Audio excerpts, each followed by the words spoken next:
Fight review: Amir Khan versus Terence Crawford. Clash of styles and a controversial ending. Heading into the fight, Terence "Bud" Crawford was widely regarded as one of the top pound-for-pound fighters in the world. Undefeated and a 3-division world champion, he had recently claimed the WBO welterweight title after stopping Jeff Horn. Known for his versatility, tactical brilliance, and ability to switch stances seamlessly, Crawford was looking for a big-name opponent to draw global attention.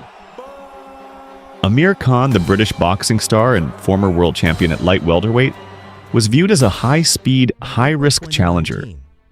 Though his chin had been tested and broken in several high-profile losses, Khan remained a dynamic fighter with fast hands and veteran experience.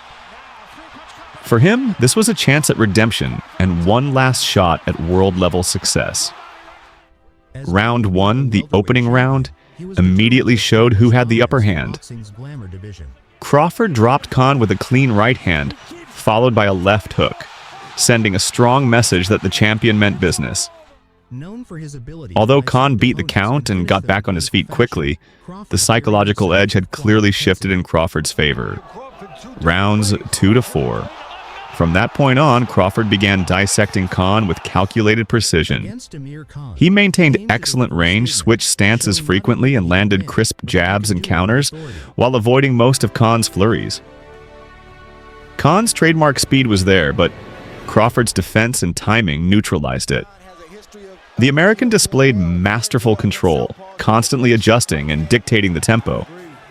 Khan, despite bursts of activity, was clearly falling behind on the scorecards and struggling to find answers to Crawford's fluid style. Round 5. By the 5th round, Crawford was walking Khan down and landing at will. Body shots, overhand rights, and jabs to the face were landing clean. Khan appeared increasingly tentative, aware that any mistake could result in a knockout. Round 6 and the controversial stoppage. In the 6th round, Crawford landed a punch that strayed low, clearly below the belt. Khan immediately winced in pain and backed away. The referee gave him up to 5 minutes to recover. However, after a brief consultation with his corner, trainer Virgil Hunter informed the ref that Khan could not continue. The fight was stopped and ruled a technical knockout victory for Crawford, although many expected it to be ruled a no contest due to the low blow. The controversial ending sparked mixed reactions from the boxing world. Crawford didn't hold back in the post-fight interview. "I think he quit. I hit him low, but not hard enough to stop fighting. He didn't want to continue." Khan, on the other hand, defended his decision. "It was not just a normal low blow. It was direct and very painful."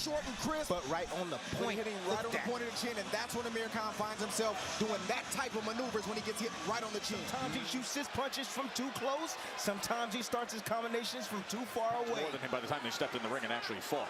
He was winning all the early rounds. Trying to get a reaction from Khan, and then he's going to eventually. We will see. We will see when that next right hand lands. There's a body shot. Terence needs to test him again and not allow him to fully recover. He needs to. Khan puts that right hand so quickly behind. Counter. He pulled back, came right back at Bud. You know how calculating Bud is. There's a lead right hand from Crawford, and he comes with another sweeping punch as it backs. Right hand to the body. Kind of flicking it out there, trying to choose the right opportunities to attack. Line before he had to get away from a sweeping punch. There's a lead right hand, and there's a flurry on the inside. End of 2. Hyper focus and attentiveness, and there's a 1-2 combination from Khan. Again, somebody early that's scoring a first-round knockout can actually work as a disadvantage and take you off your game. Not really paying a whole lot of attention to the body. I lost feeling for a few minutes. This wasn't about quitting, it was a physical impossibility. Fans and analysts were split. Some felt Khan had an obligation to fight on, while others acknowledged the seriousness of the foul. Regardless, Crawford had been firmly in control before the stoppage, and there was little doubt about who was winning. Terence Crawford. Guaranteed purse, $5.5 million. Amir Khan. Guaranteed purse, $5 million. Additional earnings? Both fighters received a share of the pay-per-view, PPV revenue, estimated to be between $1 to $2 million extra each, though exact numbers were not publicly disclosed. Crawford's win reinforced his position as one of the elite in boxing's stacked welterweight division. Fans began clamoring for bigger fights, with names like Errol Spence Jr., Sean Porter, and Kell Brook mentioned frequently. He would eventually stop Brook in a later fight. For Amir Khan, the fight marked the beginning of the end of his professional career. Though still a respected name in British boxing, it became clear that his prime had passed. After a few more fights, Khan eventually announced his retirement from the sport. Amir Khan versus Terence Crawford was a meeting of two vastly different stages of boxing careers, the peak of one man and the twilight of another. Despite the controversy surrounding the stoppage, Crawford's dominance left no doubt as to who the superior fighter was. The bout served as both a showcase of Crawford's technical brilliance and a reminder of the unforgiving nature of elite boxing. Tried to shoot the uppercut that time as Khan came forward and opened up.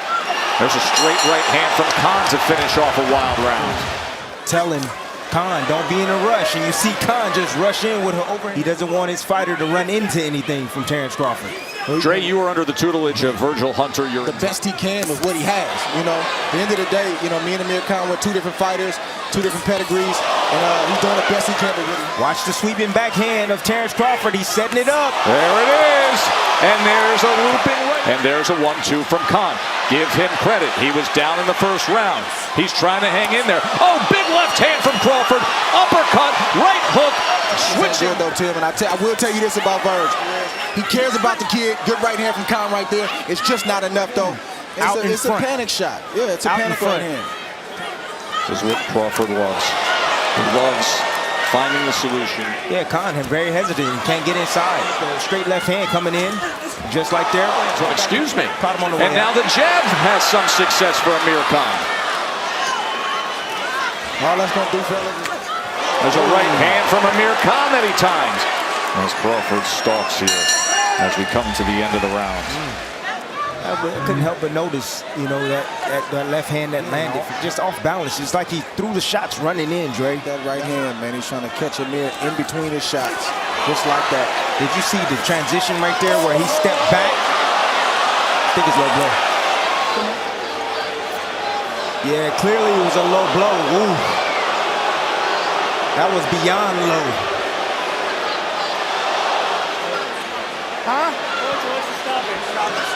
This fight's being stopped because of that. So don't be confused by the accidental low blow, because the bottom line is the trainer said, I've seen enough. My guy's getting pummeled here. First of all, it wasn't a low blow.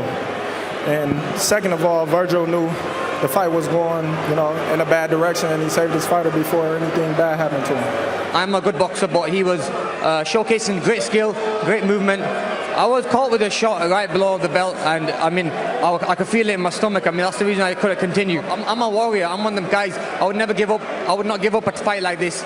You know, I was in pain. Declaring the winner by way of technical knockout, still the WBO welterweight champion of the world, Terence